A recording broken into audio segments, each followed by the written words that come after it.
ओम शांति। ओम शांति। आप सब यहाँ पधारे क्योंकि वास्तव में जब हम शिवालय में जाते हैं तो एक हमें अटूट प्यार नजर आता है वहाँ। लेकिन आज यहाँ आप प्रांगण में बैठे हैं, लेकिन बैठे कहाँ पे हैं? कहाँ बैठे हैं? शिवालय में। शिवालय मतलब भगवान का रचा हुआ घर। तो आज किसकी नींव रखी हमने? भगवान के घर की। लेकिन आज जिस प्रकार हम वेट कर रहे हैं, 18 तारीख को शिवरात्रि आएगी, वेट कर रहे हैं ना सभी। हम जल चढ़ाएंगे, कुछ शिवरात्रि पे व्रत रखेंगे, कुछ उनसे मांगेंगे, कुछ कृपा मांगेंगे या कुछ हम विधियां करेंगे। सब चाहते हैं कि हम शिवरात्रि पे कुछ नया करें, कुछ दान पुण्य करें, कुछ अपने जीवन का उद्धार करें, कुछ दूसरों का करें। सोचते हैं ना सभी, क्योंकि सुबह हम उठते हैं, रात के सोने तक कुछ ना कुछ तो हम करते हैं रूटीन में। लेकिन हमें बस इतना ध्यान रखना है कि जो भी हम दिनचर्या में कोई भी काम कर रहे हैं, वो काम क्या भगवान को खुश कर रहा है? क्या ओनली मैं ही उसमें खुश हो रहा हूं? क्योंकि हम बहुत सारे कार्य ऐसे करते हैं जहां पर ओनली हम खुश होते हैं। वहां जिसके प्रति आपने जो काम किया था, जिसको डेडिकेट किया था, वो भी खुश नहीं हुआ। उस काम को देख के भगवान भी खुश नहीं हुआ। और हम मंदिर में गए और वहां जाकर हमने कहा, भगवान मैंने ये काम किया, क्या भगवान खुश होगा? सपोज आप किसी को गाली देकर आए, किसी से झगड़ा कर कर आए और आपने भगवान को कहा, भगवान आज तो मैंने उसके ऊपर फतेह हासिल कर ली। वो इतना घमंडी इंसान था, आज तो मैंने उसका घमंड चूर कर दिया। क्या भगवान खुश होगा? हम तो खुश हो गए कि उसने 2 गाली निकाली थी, मैं तो 4 देकर आया। लेकिन ओनली मेरा मन खुश हुआ, मेरा दिल नहीं। क्योंकि जब तक आपका दिल खुश नहीं है तो मन क्या करता है? भागता है। जिसमें हम कहते हैं मन 2 प्रकार से चलता है, या तो नेगेटिव तरीके से चलेगा या पॉजिटिव तरीके से चलेगा।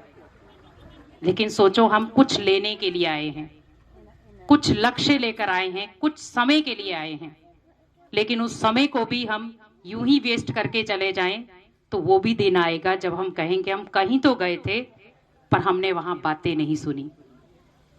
गए तो थे, लेकिन जैसे हम घर में थे सेम उसी स्थान पे हम वैसे थे।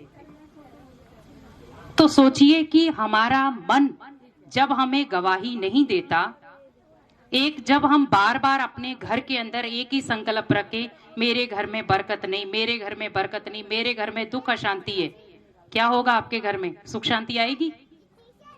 नहीं आएगी। और बहुत सारी माताएं, क्या भाई भी ये चीजें, माताएं ज्यादातर अपने घर में वाइब्रेशन कौन सी लाती हैं?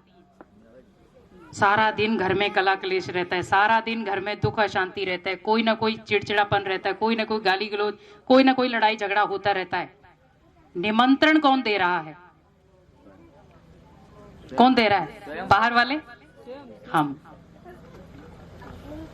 तो अब कोशिश करो, जैसे आप सुबह उठे, अपने लिए 5 मिनट निकाल सकते हैं ना?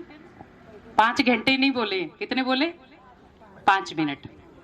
उस 5 मिनट में अगर आपका घर स्वर्ग बन जाए, या आपके घर में जो कला कलेश है, दुख शांति है, घर का वातावरण नेगेटिव है, वो बदल जाए, तो ये 5 मिनट आपके लिए क्या बन जाएंगे? वरदान। और ये 5 मिनट आपको किसको देने हैं? किसको देने हैं? भगवान को भी नहीं देने आपको, आपको अपने घर को स्वर्ग बनाने में देने हैं। बना सकते हैं सभी? अब सोचो कि वो घर स्वर्ग कैसे बनेगा। अब सभी आप इसी हॉल में बैठे हैं, अगर आपके सामने एक सुंदर सा महल खड़ा कर दिया जाए यहां पर ही, तो हमें अपना घर भूल जाएगा ना।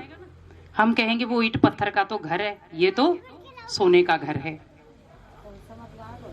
वैसे सोचे कि मुझे अपना घर भी वैसा बनाना है जहां पर प्योरिटी है, जहां सुख है, जहां शांति है, और जहां पर कौन निवास करते हैं? देवी देवताएं। तो आज हम साधारण से मनुष्य क्यों बन के रह गए? हम इसकी बुराई सुन रहे हैं, इसकी बुराई कर रहे हैं, इधर से सुनते हैं, इधर बोल देते हैं। रास्ते में हमने कुछ देख लिया, घर पे जाके बोल दिया। हमारे अंदर आज ऑब्जर्विंग पावर नहीं है, जिसको भगवान कहते हैं समाने की शक्ति है। आज हम किसी की बात सुन लेंगे, जब तक 4 लोगों को नहीं बताएंगे तब तक अंदर एडजस्ट होती नहीं, और उसको हम कहते हैं हम दूसरे के साथ क्लियर हैं। लेकिन भगवान कहते पहले आप स्वयं के साथ क्लियर हो। हम कोई भी कर्म करते हैं, कर्म करने के बाद हमारा दिल दुखता है। हम कहते करना नहीं चाहिए था पर हो गया। कहते ना अब पछताए क्या हो, तो जब चिड़िया चुग गई खेत। सोचा है और अच्छी बात है सोचना, लेकिन वो प्रण करके सोचो कि मैंने अगर एक बार गलती कर ली है तो मुझे दोबारा नहीं करनी है। लेकिन वही गलती अगले दिन भी हो गई तो भगवान कहते पहले तो मैंने माफ कर दिया था, लेकिन अगले दिन वो 100 गुना बढ़ जाएगी। और फिर हम कहते भगवान हमारे ऊपर तो नजर रखता ही नहीं है, भगवान हमारे ऊपर कृपा करता ही नहीं है, भगवान कब मेरे को देखेगा? भगवान सामने वाले को तो महल बना रहा है और मेरे को तो इसने जुगी में रख रखा है। भगवान का भी उसमें कोई ना कोई राज है, क्योंकि आपने पूर्व जन्मों में धन की कदर नहीं की थी, इसीलिए आपने उसको क्या किया? उसने कहा भी छोटे से घर में रह के देख धन क्या है, कैसे कमाया जाता है, कैसे लिया जाता है। लेकिन जो आज व्यक्ति अमीर है, उसे पूर्व जन्मों में धन की कदर थी, तभी वो अमीर बनने के बाद कुछ मेंबर दान करते हैं कि भगवान ने हमें दिया है, हम इतने काबिल बने हैं कि जो हम दे सकते हैं। लेकिन क्या भगवान उस चीज को लेता है? भगवान को तो महल में रहना ही नहीं है।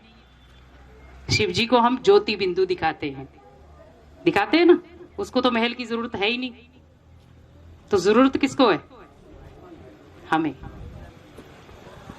तो हम जो भगवान को दे रहे हैं वो वास्तव में भगवान को नहीं दे रहे, भगवान का दिया हुआ उसे लौटा रहे हैं। तो भगवान ने ओनली आपका हाथ लिया है देने और लेने के लिए। आपके घर में उसने वो धन भेजा कि मेरे घर में इस धन की जरूरत है, तुझे मैं माध्यम बना रहा हूं, तुझे निमित्त बना रहा हूं, आप जाकर मेरे घर में देकर आओ, जहां पर आपकी वाह हो, मेरी नहीं। तो हम क्या कहते हैं उस समय? भगवान ने मुझे काबिल बनाया ताकि मैं ये चीज दे पाऊं, जिसको दुनिया में 3 चीजों के नाम से जाता, तन से करो, मन से करो या धन से।